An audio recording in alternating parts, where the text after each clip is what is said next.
The British monarchy has always been of interest to me. This started when my Nana told me a story when I was 6 years old about Princess Diana, the Princess of Wales, and her dress collection that can be seen in England.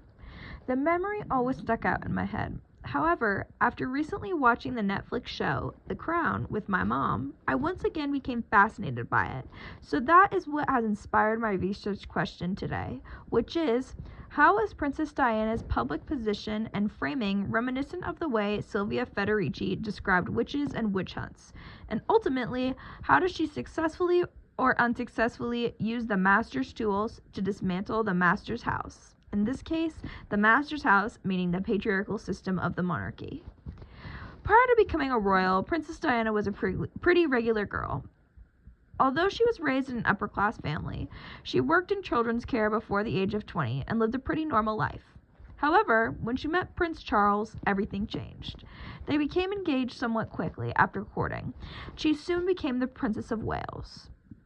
In the bibliography on Britannica about Diana, Princess of Wales, it stated that on the night of her engagement, her beauty and shy demeanor, which earned her the nickname Shy Di, made her a sensation with the media and public. Although this may have been the first time she captured the hearts of the public, their love for her continued. As in the BBC, it is stated that she was referred to as the People's Princess and was celebrated for her compassion and dedication to charitable causes. Although Diana may have had public support, her life was incredibly difficult whilst being involved in the monarchy. Most of us have heard of witch hunts, but few of us know the reality. American-Italian scholar and author Silvia Federici explored the topics of capitalism, gender, and reproductive labor in her work Caliban and the Witch, Women, the Body, and Primitive Accumulation. The men who accused women of being witches never thought they actually were, and that's where this misconception appears. Where I originally thought it was about paranoia related to the paranormal, it was really about paranoia related to the power women held. In her work, Sylvia states, the witch hunts were not simply about superstition or religious zeal. They were a deliberate means of disciplining women and eliminating those who resisted the imposition of capitalist norms, particularly in relation to reproductive labor. Expanding on us, Nat Menges, in her UPenn article titled Witches, Witch Hunting, and Women by Silvia Federici, a review. She explains the witch hunts expose the basis of these misogynist and femicidal responses as indivisible from men's fear of women's knowledge, labor, and power. Men realized that women threatened the way they wanted society to be structured. They viewed those who didn't go along with their regime, being midwives, sex workers, and homosexuals, as witches and burnt them at the stake. Similar to the way that these women went about life, Princess Diana also rejected the role those who held power in her society wanted her to occupy. Being part of the royal family comes with a lot of rules. You have to dress, speak, and act a certain way. You are not allowed to interact with certain people. You have to stay out of politics and always have neutral ideas and opinions. You're not able to go certain places, and you need approval for everything. Diana broke the rules countless times, and the worse her relationship got with Charles, the worse the transgression seemed to get. She dressed out of code, she interacted in a personal manner with fans, she did lots of humanitarian work, broke boundaries with AIDS and with homelessness issues, and exposed what really went on in the monarchy, and people loved her for it. One specific indiscrepancy is the cultural item of her revenge dress. Princess Diana's revenge dress and Silvia Federici's analysis of witch hunts can be connected metaphorically and contextually through three major themes, these being political control, resistance, and reclaiming power. Princess Diana wore the now iconic black evening gown in 1994, on the same night Prince Charles publicly admitted to infidelity. When it comes to patriarchal control, Federici's witch hunts show systematic attempts to correct women's behavior and autonomy under patriarchal capitalism. In a similar way, Diana was subjected to the monarchy's strict expectations, which had the goal of controlling her as a wife, mother, and public figure. When it comes to resistance, Diana's revenge dress can be seen as her personal form of resistance. She rejects the monarchy's narrative and asserts her autonomy in the face of public embarrassment. When it comes to visibility, Witch hunts often functioned as public spectacles of control, with women's bodies on displays at the site of punishments, as they would hold these witch burnings in the middle of towns and require all of the community members to attend. Diana's revenge dress reversed this dynamic. Her body became a spectacle of empowerment. The monarchy began to see Diana as a threat, even after her divorce with Charles. Weird things began to happen. For example, the brakes in her car were going out.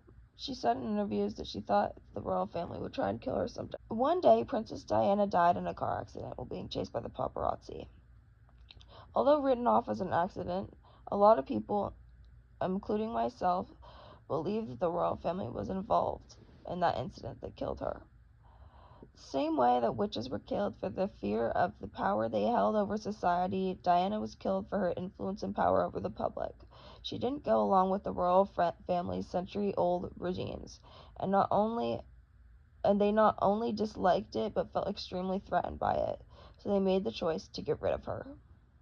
Audre Lorde's work, The Master's Tools Will Never Dismantle the Master's House, was one of the most interesting pieces that we explored this quarter, in my opinion. In her book, she says, "The Master's tools will never dismantle the Master's house. They may allow us to temporarily beat him at his own game, but they will never enable us to bring about genuine change." By this, Lord emphasizes that using the same methods and structures of the oppressor will not lead to true or long-lasting change. In a Sage Journals article titled "A Decolonial Anthropology," you can dismantle the Master's house with the Master's tools. Samhua Venkatsen says, Mwenda argued that it matters who uses the tools, specifically referring to the tools of anthropology, as well as how and why they use these tools. Although my argument is not about anthropology, the same ideas apply.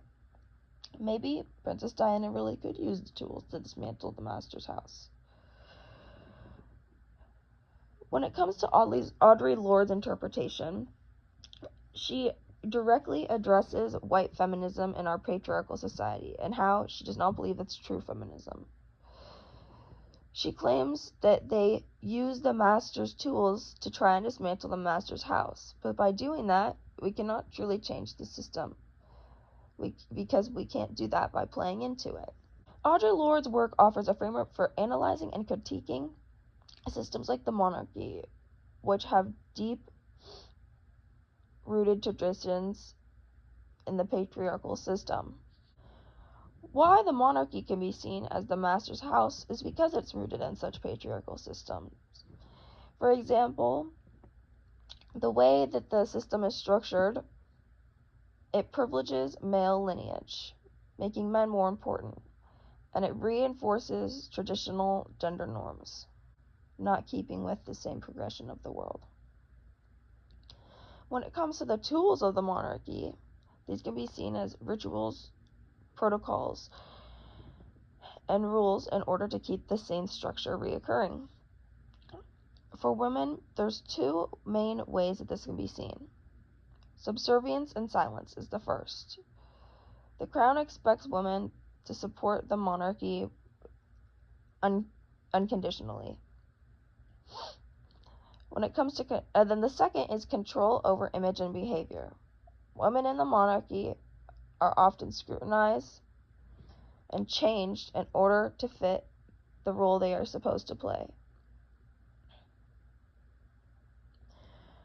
When it comes to specifically women and Princess Diana in the monarchy, her efforts to humanize this crown institution were met with resistance by it, showing how difficult it truly is to dismantle the patriarchal norms of it from within.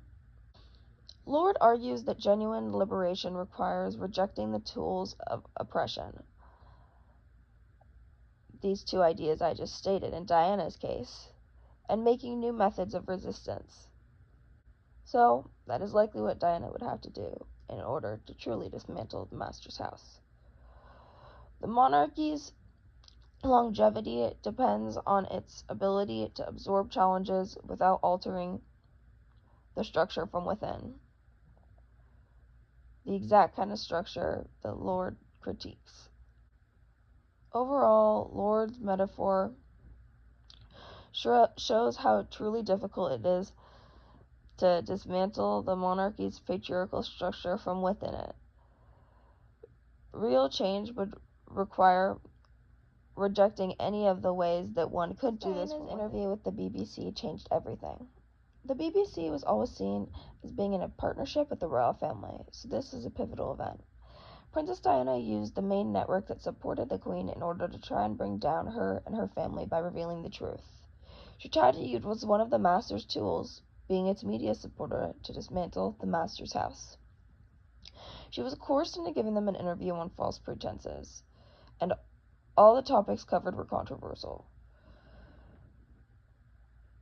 In a history article by Jessica Rotondi titled "Why Princess Diana's 1995 BBC interview shocked the world," she states the explosive interview made history because of the frank way Diana divulged intimate details of life as a royal and her marriage, including her struggles with postnatal depression, bulimia, and most shockingly, her husband's affair with Camilla Parker Bowles. In the interview, she first addressed her marriage and the issues they have.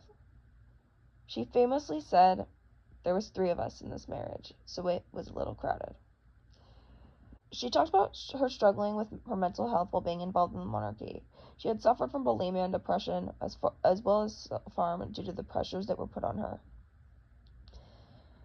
She also addressed what it was like to having a royal life, how she felt ignored by her family, and it wasn't all glitz and glamour, and also how she had to follow a rigid set of rules when she had her own beliefs and wanted to be independent. Lastly, she discussed her future. She talked about not seeing a future with Charles, that she didn't see herself ever being queen, and that she instead wanted to be the queen of people's hearts. Unfortunately, she was unable to use the Master's tools to dismantle their house, or at least at the time. This is because the public's opinion on her seemed to change after the interview, in a somewhat negative manner. However, the interview is seen differently now, especially with our current knowledge of her death following not long after. Instead of having the royals on a pedestal, we now examine them and their ways, in the sense that they need to get more with the New World ideals. Rather than the interview villainizing her, it now more or less allows us to empathize and feel bad for her. Her life story changed almost immediately after the interview was released. She very soon got divorced, and although they viewed her in a different light, the other half of the public related to her and began to sympathize with her situation. So it seemed to be one extreme or the other with that. She became distant from royal family, and she kept her title but did not remain a royal highness. Without any royal obligation, she focused on humanitarian work. She became more of a target for the press, and her interview ultimately reinforced Diana's legacy as a trailblazer who challenged the royal family's traditions and broke silence on personal struggles in the public eye. The interview ultimately backfired on her in some sense, and Audre Lorde was right when she says the Master's tools will never dismantle the Master's house.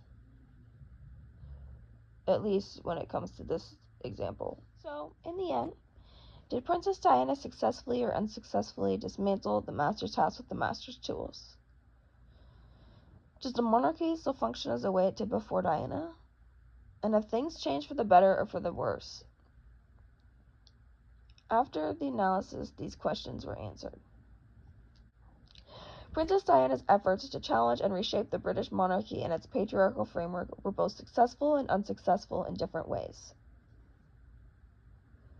First, I will address the successes. The first is that she allowed the people of England to really connect with the monarchy. She did this by openly displaying her vulnerability and emotion, which really hit home with the public. It made the monarchy not seem like some imaginary, fictional family of people, but instead really made them feel more accessible and relatable. Diana also was able to use her platform to bring attention to communities that were often ignored and overlooked, such as AIDS awareness and the stigma surrounding it, which she really helped to get rid of. Lastly, she challenged the gender roles that within the monarchy and made the public question if it should really be that way. She did this by exposing the oppressive expectations placed on women in the monarchy in her interview. Some of the downfalls of her attempt to dismantle the master's house with the master's tools was that the system, being the monarchy, largely outlasted and absorbed her influence without actually changing any of its patriarchal structure. Although it made the public more aware of it at the time, and maybe they slightly addressed it for a while, it didn't result in any long-lasting change. It also affected Diana's life personally, as her attempts to challenge the monarchy came at a significant personal cost, as the patriarchal system fought hard against her efforts. Lastly, and once again, which kind of addresses the first downfall, is the monarchy is still very male dominated and values men more than women, and is still very patriarchally structured. By shedding more issues on the monarchy and its patriarchal issues, future generations in the monarchy became more aware of them. So, although the system didn't change, it did make us more aware of the system's downfalls. Seeing the monarchy for what it really was, Prince Harry and his wife Meghan Markle left after facing some of the same issues Diana did that affected her mental health negatively. In a Vogue article